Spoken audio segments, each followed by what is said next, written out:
O aumento da densidade demográfica no Brasil, iniciada na segunda metade do século XIX e acentuada nos últimos anos, é resultado da combinação de dois fatores: o crescimento vegetativo e as correntes migratórias.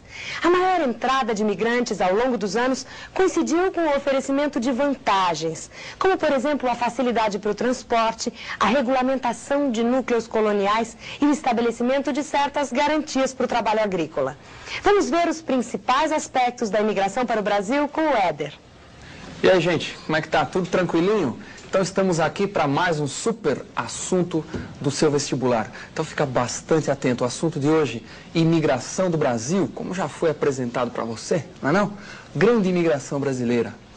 Esse assunto, ele tem uma incidência muito grande nos vestibulares, por quê? Por razão relativamente fácil de perceber. Muitos de vocês que estão aí me assistindo, e muitos aqui, muita gente aqui no Brasil é descendente de imigrante. Você fala, então é importante a imigração para a formação da população brasileira? Exatamente, não é? Exatamente, esse é um aspecto importante. Nós temos influência cultural e entre outras, não é? Dos imigrantes, dos quais somos descendentes. Esse assunto, portanto, tem grande incidência nos vestibulares. Toma muito cuidado com ele.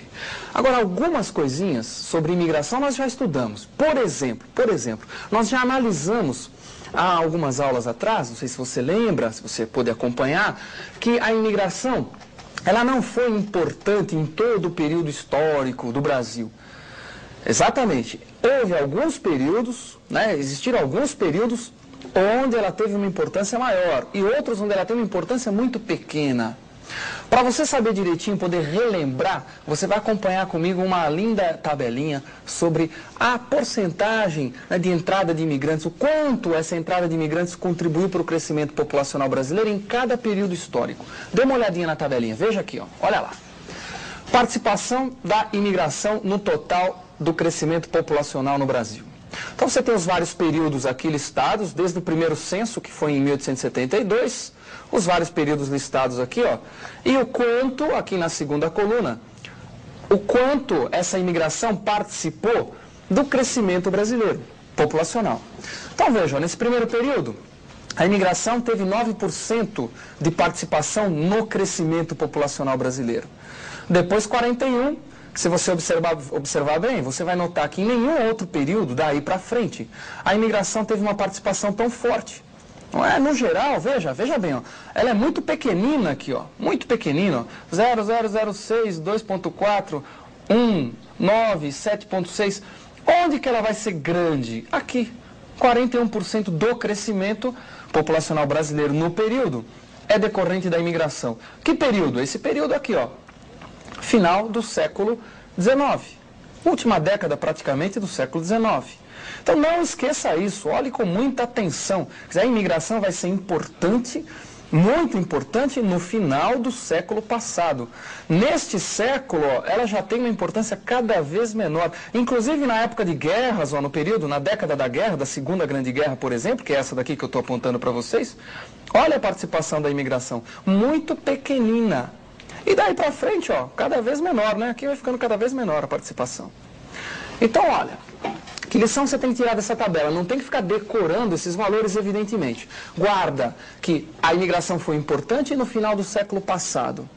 Guarda que no período de guerra, normalmente, o Brasil atrai muito pouco imigrante, porque a gente tem a impressão, errada, muitos de nós, de que em guerras o Brasil recebe muito imigrante, que o pessoal foge da guerra lá e vem para o Brasil. Não é bem assim. Nesses períodos o Brasil está em crise econômica, as fronteiras dos países em guerra, europeus estão fechadas e não vem muita gente para o Brasil. Vem pouco em relação aos períodos onde não ocorre guerra. Não esqueça isso. Agora, você fala, mas por quê? Quer dizer, por que a imigração, então, ela teve um peso tão importante no final do século passado? Ora, você tem que lembrar que estamos exatamente durante um ciclo da economia brasileira muito importante, que é o ciclo cafeeiro. Você fala, então quer dizer que está vinculado à cafeicultura? Exatamente. O grupo que mais entrou no Brasil nessa época foi o italiano. E entrou exatamente para fazer o quê? Substituir a mão de obra escrava na cafeicultura. Dê uma olhadinha aqui, acompanha comigo. Essa era a atividade fundamental. Aí você está vendo os imigrantes italianos, que vão ocupar várias áreas, basicamente do estado de São Paulo, que era para onde estava, não é, ocorrendo a expansão da cafeicultura. Então, olha aqui, ó, para onde o café começou aqui no Vale do Paraíba, não é?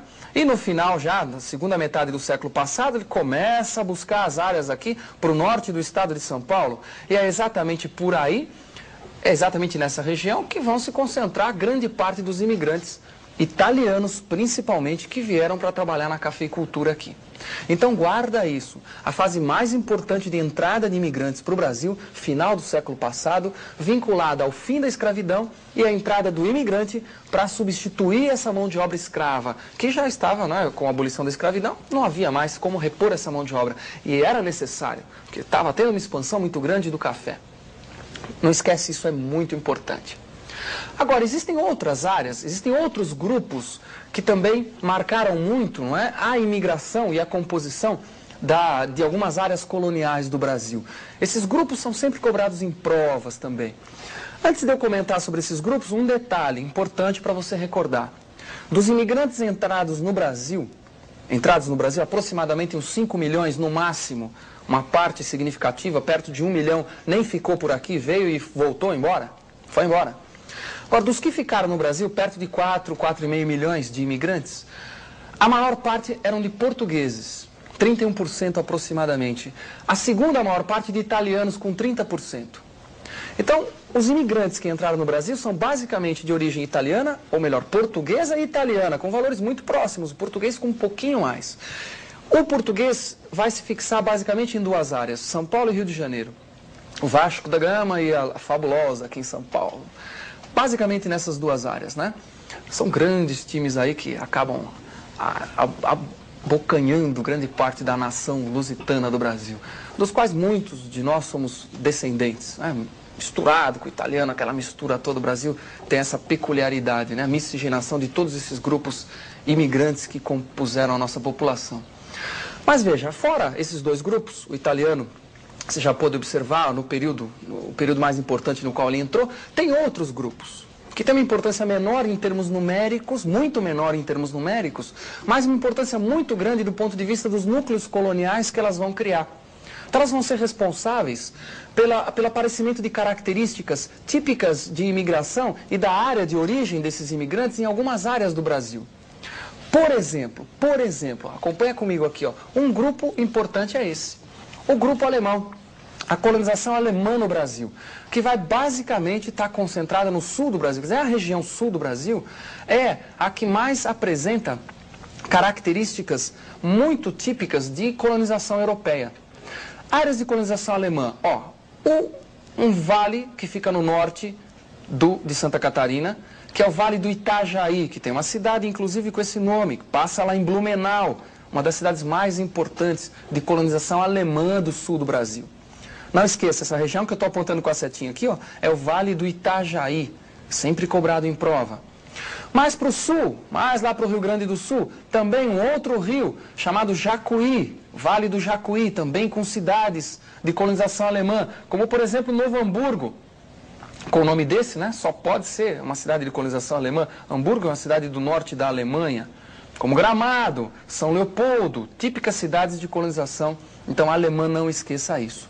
Existem outros grupos, tá? Existem outros grupos importantes também, como por exemplo, a imigração italiana. Olha comigo, acompanha, veja a área, desculpem, imigração italiana no sul do Brasil, né? Você já viu a imigração italiana em São Paulo. Essa daqui, ó, é anterior, basicamente, quer dizer, ela começou antes daquela imigração para São Paulo com o café. Tá? Ela é um pouco anterior. Vale do Tubarão, sul de Santa Catarina. Tá vendo a área achurada aqui, destacada para você? Onde fica uma cidade muito importante chamada Criciúma, aqui no Vale do Tubarão. E também a área serrana do Rio Grande do Sul, onde fica, por exemplo, Bento Gonçalves, uma cidade muito famosa, Caxias do Sul. E esses alemães aí vinculados a quê? A esses italianos? A atividade vinícola. Né? Eles foram os que introduziram a agricultura da uva no sul do Brasil. Então não esqueça isso, ó, são grupos que entraram em número menor, quer dizer, o italiano aqui no sul do Brasil entrou muito menos do que entrou aqui em São Paulo, e foi até antes. Mas entrou em número menor, mas criou uma colônia forte, importante na região. Então não esqueça isso. E por último, o último grupo que também entrou em termos comparativos com portugueses e italianos, entrou em número pequeno, mas muito importante, é uma imigração desse século, do início desse século, começou no início desse século, que é a imigração japonesa, que ela vai se fixar em várias áreas. Acompanha comigo, veja algumas delas, olha lá. Uma das áreas está vinculada aqui, ó, é o chamado Cinturão Verde, ao redor da área metropolitana de São Paulo. Cinturão Verde é uma área responsável pela produção de hortifruti granjeiros, aqui para a grande São Paulo. O Vale do Paraíba também, o Vale do Paraíba do Sul, que une São Paulo ao Rio de Janeiro. O Vale do Ribeira, onde o japonês está vinculado à atividade produtiva de chá e banana, basicamente. E pegou a parte final da expansão do café. Quer dizer, boa parte dos japoneses que vieram no início desse século também pegaram café. Os italianos pegaram café por aqui, ó. Você lembra? Ó, nessa parte aqui, ó. E o café depois ele vai ter uma expansão para o norte do Paraná. E nessa expansão para o norte do Paraná é o japonês que vai ser a mão de obra utilizada, já neste século. Cidades típicas aqui como Tupã de imigração japonesa. Vale do Ivaí, no norte do Paraná. Então, todos esses grupos que você viu são cobrados em provas. Por quê? Porque são importantes, se não em termos numéricos muito significativos, mais importantes porque criaram zonas de colonização muito típicas, com características socioeconômicas específicas. Então, isso é sempre cobrado em prova. Por falar em característica socioeconômica específica, muito cuidado. Eu mostrei para você basicamente duas áreas de colonização, São Paulo e mostrei o sul do Brasil, com os principais grupos. O que você tem que tirar daí, extrair daí, é basicamente o seguinte, ó, a colonização foi diferente. A colonização do sul do Brasil foi diferente daqui de São Paulo. A daqui de São Paulo foi com o boom do café, a partir daí, basicamente, feita com grandes propriedades, onde o colono que vinha para cá, o imigrante, ele não era proprietário de terra a princípio. O que ele era? O colono era um assalariado, basicamente do café. Enquanto que no sul do Brasil, que começou com uma colonização um pouquinho anterior do boom do café, às vezes concomitante, mas um pouquinho anterior, já é um pouco diferente. O colono do sul do Brasil, ele é pequeno proprietário, ele não é assalariado, ele é pequeno proprietário. Quer dizer, ou seja, o sul do Brasil vai ter uma colonização mais dentro dos moldes da colonização de povoamento, enquanto que a daqui vai ser mais dentro dos moldes da colonização de exploração, o que vai conferir, evidentemente, características muito diferentes no padrão de vida dos descendentes desses imigrantes. Atribui-se, inclusive, a esse aspecto o fato do sul do Brasil ter, em relação ao resto do país, um padrão de vida socioeconômico até significativamente melhor do que o resto do país. Quer dizer, a origem disso também tem raiz histórica, que é essa colonização que eu acabei de contar para vocês. É claro que não é só isso que determinou, evidentemente, mas é um fator importante lá no iniciozinho do povoamento. Deu para entender?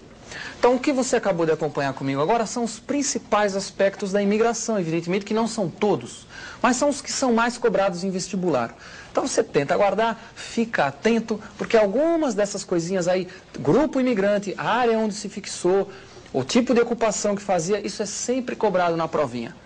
Fica atento, espero que você tenha prestado muita atenção, que é assunto certo e você vai faturar. Até a próxima.